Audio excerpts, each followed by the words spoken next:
Welcome into Texans Today, everybody. I'm your host, Jeremy Chuggs, and coming up on the program today, we're taking a deep dive into the Texans depth charts after the 2025 NFL Draft. Let's take a look at where, these different positions are slotted and how the Texans line up.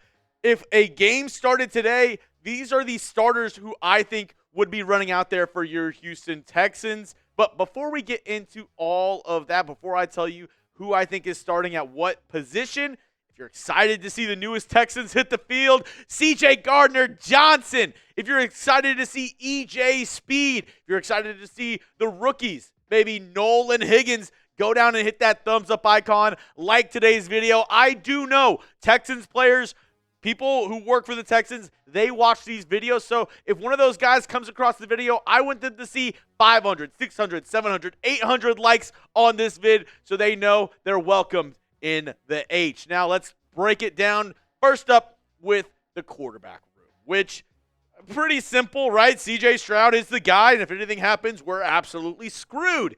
Kidding, but not kidding. But the biggest question is not who's the QB2, but what's going to happen with our current QB2? Davis Mills is on a one-year deal, going to be a free agent after this year.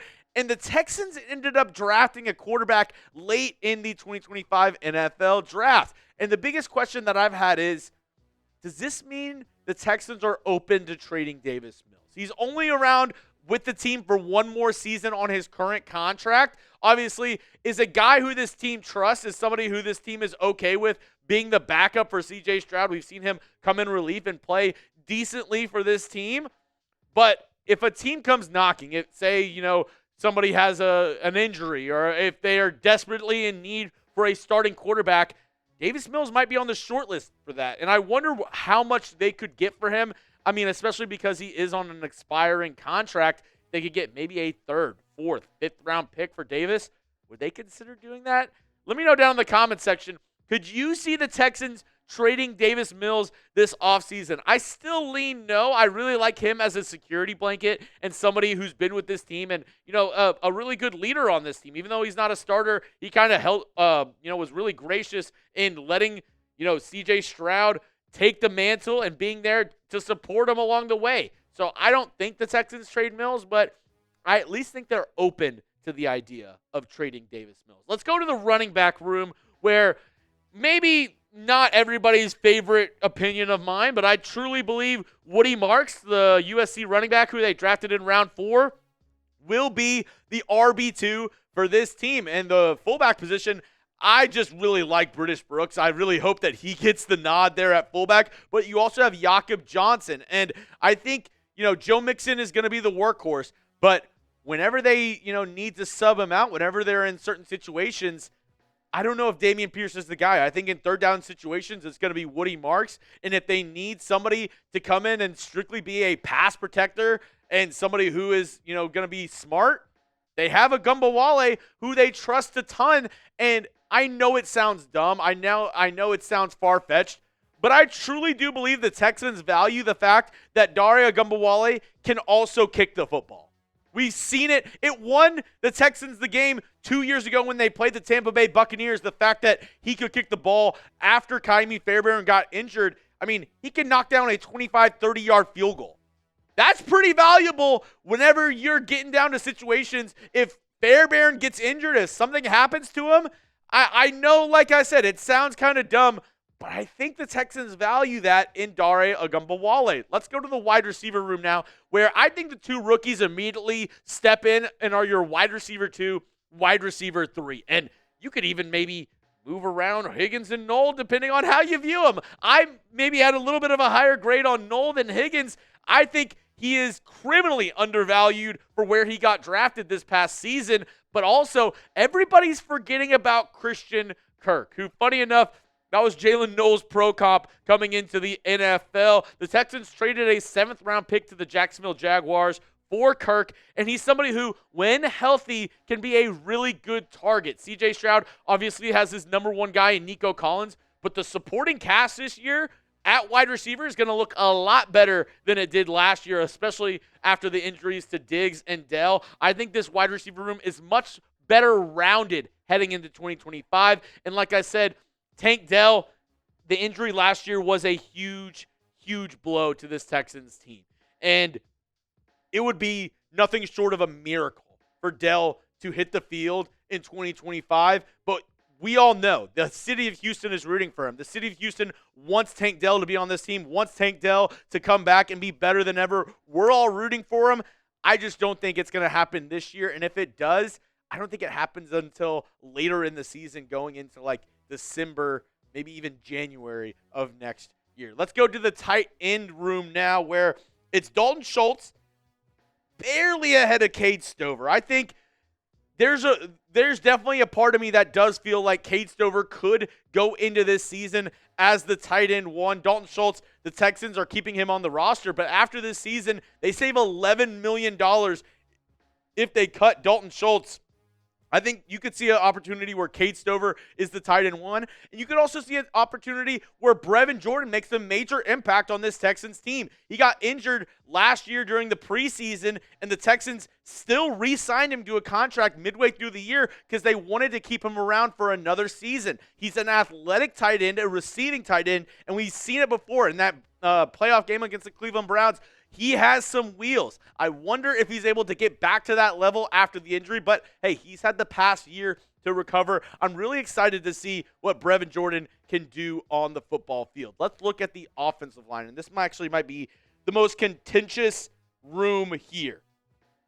I think right now, if the Texans had to line up, this is what the starting lineup would look like. Cam Robinson, Aireontae Ersery, Scruggs, Laken Tomlinson, and Tytus Howard at right tackle. But there's a bunch of different combinations this Texans offensive line could do. Hell, they've got a ton of guys on the roster. And I actually forgot to update the depth chart. We even added Jake Andrews to this team as well. But looking at the center position, is it going to be Scruggs? A lot of y'all have been hating on me in the comment section for putting Scruggs at the starting center. Y'all want Jarrett Patterson to be the guy.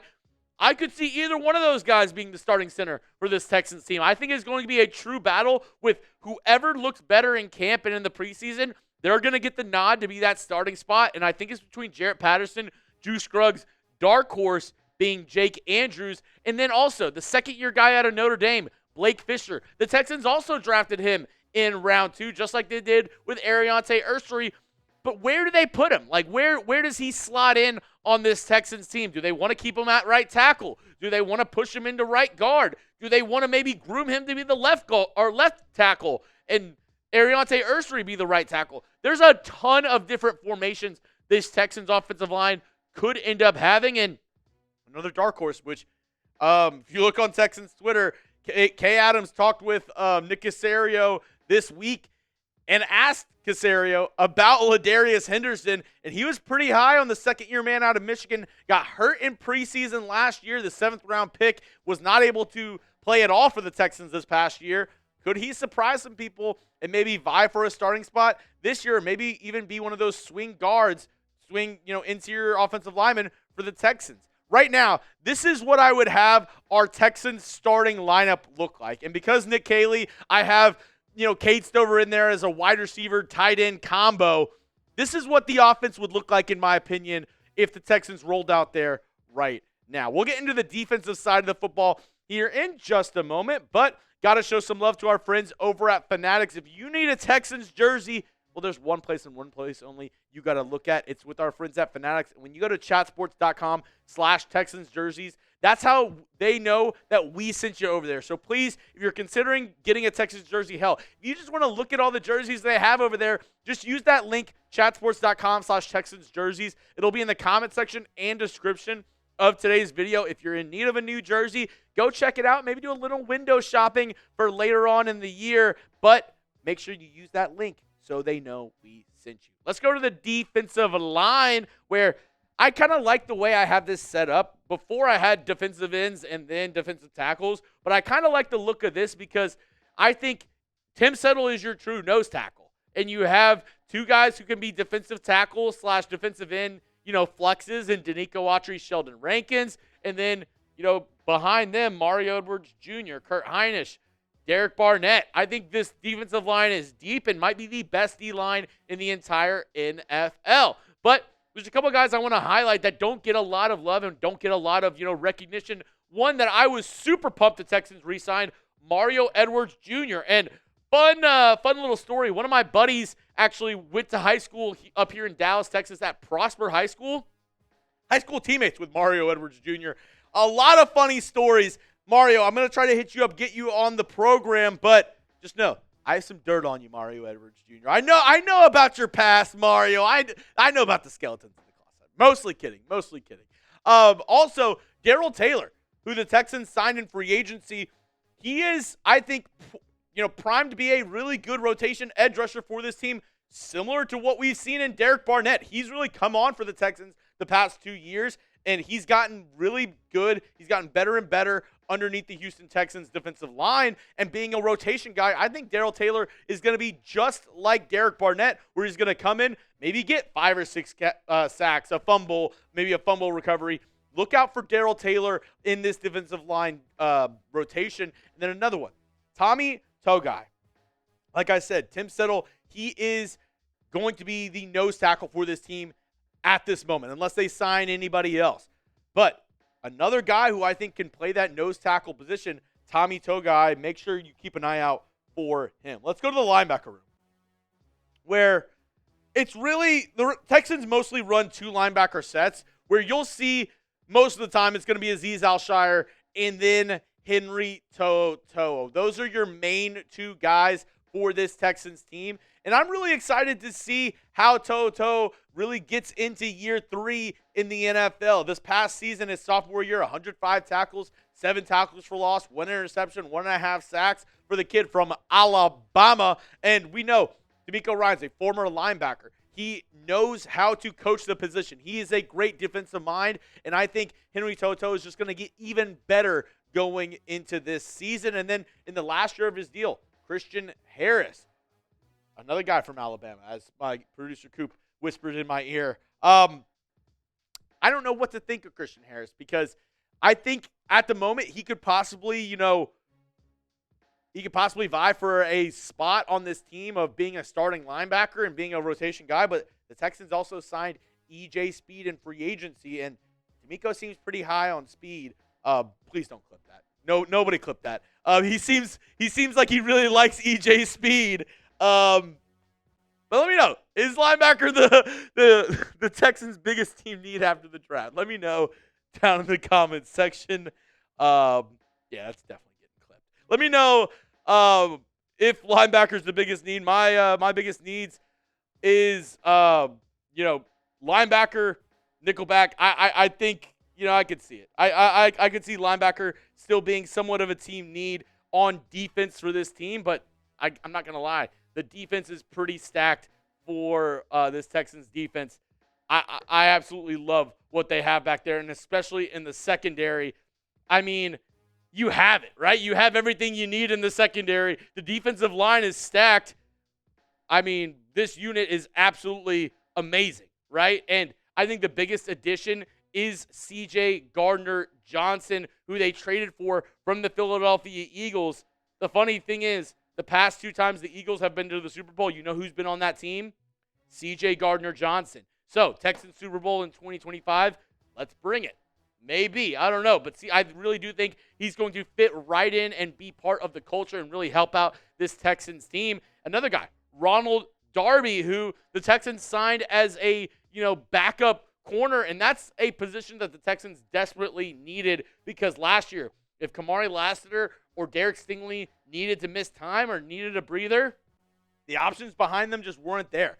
Jeff Okudah really didn't pan out. C.J. Henderson, who they signed last offseason, didn't pan out either. So I think they went ahead and got a reliable vet in Ronald Darby who can help them out and be there if need be. And then they went ahead and drafted Jalen Smith early on, which he's going to play kind of that nickelback role right behind Jalen Petre. I talked about, that being a point of position where the Texans might look at. I think Jalen Smith could fit in and be that guy and help out in special teams a ton. I'm excited to see this Texans defense going into this next year. And then just a quick shout out to the special teams unit, Tommy Townsend, Kaimi Fairbairn, Tucker Addington, and Brinkman. They're going to have a little bit of a battle for who's going to be the long snapper this next year. But I want to know from y'all folks at home, how do we feel about Kaimi Fairbairn? Because last year, a little bit of a down year for Fairbairn. 36 of 42, a long of 59. He had some struggles here and there. But I'm really hopeful that he can, come back out, be ready to go this next year. I'm really excited to see what Kaimi Fairbairn can bring and if he can be one of the most accurate kickers in the NFL once again. Now, here is the Texans' potential starting defense in 2025. I mean, this unit is absolutely stacked with their leader being Will Anderson Jr., the defensive end out of Alabama. And I'm going to leave you with this question right here, folks. The Texans will have the blank ranked defense in 2025. Fill in the blank for me. The Texans will have the blank ranked defense in 2025. Let me know down in the comment section how you think they'll fare this season.